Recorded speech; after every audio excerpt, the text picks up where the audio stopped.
Okay, better signing, Henry or Saquon? I think it's the Saquon signing. And I think because he changes that team more than Derrick Henry is going to change the Baltimore Ravens. Think about what Christian McCaffrey was able to do when he became a member of the San Francisco 49ers. Now, there's a big difference there. Kellen Moore will be calling plays for the Philadelphia Eagles, and he is not by any means, he is not Kyle Shanahan. But Saquon Barkley, with what he can do with catching the football out of the backfield, the explosivity he adds to your run game, being able to take the football to the house, and what we've seen from guys like DeAndre Swift last year and Miles Sanders with this offensive line, obviously minus Jason Kelce. I think what he adds to this offense with Devontae, with AJ, with Dallas Goedert, this is going to be one of the most difficult offenses to stop in the entire league because it's one of the best by skill positions that we have. And now defensively, you go add Bryce Huff to a rush that wasn't the type of rush we saw the year before when he went to the Super Bowl, and C.J. Gardner-Johnson defensively.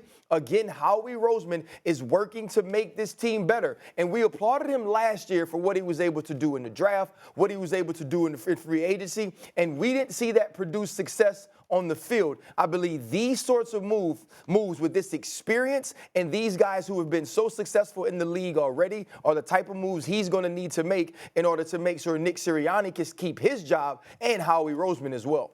I will go. Go ahead, Steve, you first. I disagree with you. I get what you point. I know their offense is going to be prolific. The idea of A.J. Brown and Devontae Smith and Dallas Goedert with Saquon, Lord have mercy, and a decent offensive line, it's going to put a lot. The first, I will tell you this, I'll confess this, Doggy and RC. The first thing I thought about when the Eagles acquired Saquon Barkley is Jalen Hurts got to show up. He got to show up. It's on him now because you have people who looked at him when he had an MVP caliber year. They weren't believers. They said there's film on him even more so now. We got questions about him. You know, members of the Dallas Cowboys and others have said that. So he has to prove otherwise because even though it was decent, he didn't play up to snuff last year. We know he's better than that. The reason why I feel, however, Baltimore is bigger, Henry's bigger, because I'm looking at the Eagles' defense and they got a lot of holes. Yeah.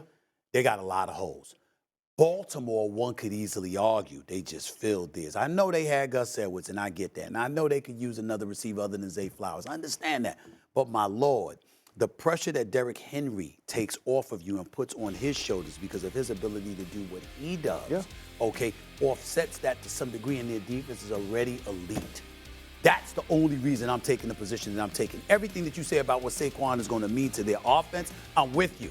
But he has nothing to do with what they got to do defensively. So you're more of the mind that the Derrick Henry signing just makes them a much better team and better option for a Super Bowl champion than the Saquon signing because that's right. I get that. Because the defense of the Philadelphia Eagles is too suspect, particularly in that secondary. They got holes to fill. Yeah. I agree with Stevie on that. I think Ravens with Henry, I like that signing. 2 years. Remember, I didn't have a problem with Swift.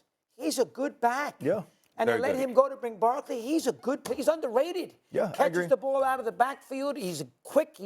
I had him on at the Super Bowl radio-wise. I was really impressed with him. Where did he go? The Bears? Is that what he signed with the Bears? Bears, 3 years, $24 million. Yeah, all right. Yep. He's a very good player. And remember, 2 years ago, they were excellent offensively. Got to the Super Bowl with a bunch of backs that you weren't really that familiar with. Miles Sanders, Gainwell, those guys. Those guys. Gainwell had very good. And, of course, now last year, Swift played well. They didn't lose because they didn't have a great running back. So, and I'm surprised you're on my team a little bit here today. You're not even giving me a hard time here. I thought you'd be all over me. So from that standpoint, I'm with him for a change. And I think Barkley is almost, all right, they had good running backs in the last couple of years and got to the Super Bowl anyway.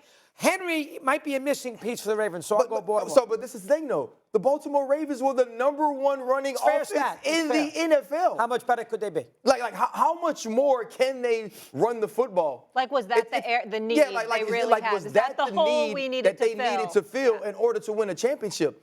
Baltimore had a lot of what they needed last year. It's why they were the #1 overall seed in the entire playoffs. Yeah. They just didn't execute in the most important moment, and I don't think that Derrick Henry fixes that. I agree with you with DeAndre Swift. I thought DeAndre Swift played extremely well last year, especially when Brian Johnson, the former offensive coordinator, put the football in his hand. And now for me, it's though, can Kellen Moore use all of these pieces to get Jalen Hurts back to where you wanted to see him? Because what we learned is Shane Steichen, now the head coach of the Indianapolis Colts, is just a superstar. Yeah. Right? We watched him with Justin Herbert. You saw him with Jalen Hurts. So he with almost Anthony got Richardson. Gardner Minshew That's right. into the playoffs last year. That's right. So can Kellen Moore do some of those things for Jalen Hurts? Well, but I think Saquon Barkley helps, though. It's interesting Stephen that A, you bring because this I'm going to ask you this. Sure. You say having a guy like Derrick Henry is going to make Todd Monken get him the ball. Right. Don't you think having a guy like Saquon Barkley is going to make Kellen Moore get him the ball in Philly? I totally agree with you, and I think he's going to take pressure off because, when they want to blitz Jalen Hurts, they got to think twice now. Yeah. You got somebody to dip and dunk it to, and I get all of that as well. And plus, you've got those brothers on the outside that can do some things and got it in between the seams. But here's the deal. I'm thinking now, Sirianni's, this brother. What's his job's on the line? His job's on the line. Yeah. His job's on the line. Because now with the weapons that they went out and got you, now, of course, Iron's got to fix that defense a little bit now. You got to tweak it a little. But you shouldn't have to go out and get some all-world dude. You just got to plug some holes and make sure you're not as porous as you were last season. You do that, Philadelphia Eagles, there's no reason to believe why they can't be back in the Super Bowl. Think about it. What are they missing? You got to do that. So, Sirianni, it's going to be real interesting to see what kind of watch he's on. 100%. He has to win next year. I just think the Eagles really didn't need a great running back.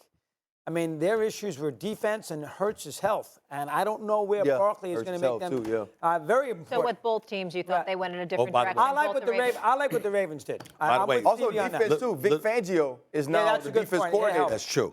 Little nugget. Over the last 6 years, Derrick Henry has played in 14 more games than Saquon Barkley, 88 to 77. So durability is an issue with Saquon as well. We were expecting a better market for Justin Fields. The fact that we haven't seen that, and you're about to draft a star in Caleb Williams, or presumably, or Jaden Daniels, the bottom line is this. Whoever you pick, you don't know if they're going to be ready from day one. And it might present an opportunity for you, knowing that they're the future, to elevate the stock of Justin Fields so you could potentially go out there and get more than apparently is out there available for him right now. When you hear about him now, you hear a 4th-round pick or a 6th-round pick. When I was talking to my man Mike Wilbon on Saturday before we were doing NBA Countdown, Mike Wilbon was like, man, I want to hear that. We want a first-rounder. This is what he was talking about initially. That is out the window. That's not going to happen for Justin Fields. I believe you should move him. I get where you're coming from, Doggy, in terms of having them both together. I'm just of the mindset that because we've learned that there's a limited amount that you can get in return for his services, it's no harm in holding on to him for a little bit longer. I understand your point. You would get a lot more middle of the year if somebody got hurt, but this is not an older quarterback. This is not Kurt Warner with Eli Manning, where he was sort of a stopgap. He was older. You let him play until Eli was ready. Fields is a young player. He wants to be the quarterback of a big-time team, and you're going to have in training camp, you got Williams, who's the successor. He knows he's the quarterback of the future. Fields knows that too. Distractions. Justin, what do you feel about sort of being the Bear quarterback half a year and then getting traded?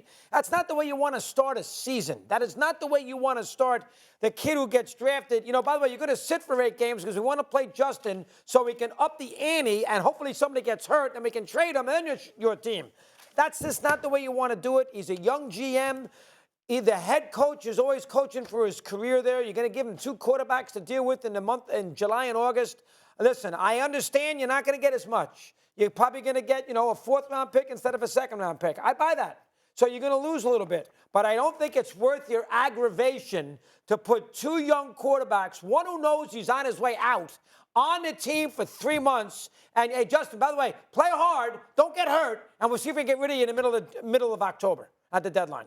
That's how you want to start your year with a young guy there sitting there from USC? I don't think it's worth your aggravation to do this. That's my point. But my problem with what you're saying is that I think on far too many occasions, and maybe I'm wrong about this, I'll leave the door open for that, but I think on far too many occasions, you are concerned about things like that too often, and I don't think it's necessary. You're not playing. What the hell are you doing? It's your job to know how to deal with aggravation. It's your job to know how to handle aggravation. I'm not saying that these situations are ideal. Ideally, they would have need to use the #1 overall pick on a quarterback because Justin Fields would have performed at such an elite level. He would be their quarterback of the future, would have been established, and they don't need to move in a different direction. But clearly that hasn't happened. And if that hasn't happened, they have to take other things into consideration. And so you're trying to get the best roster, assemble the best roster that you could possibly can. You're also trying to build for the future if you're Ryan Poles. All right. Okay.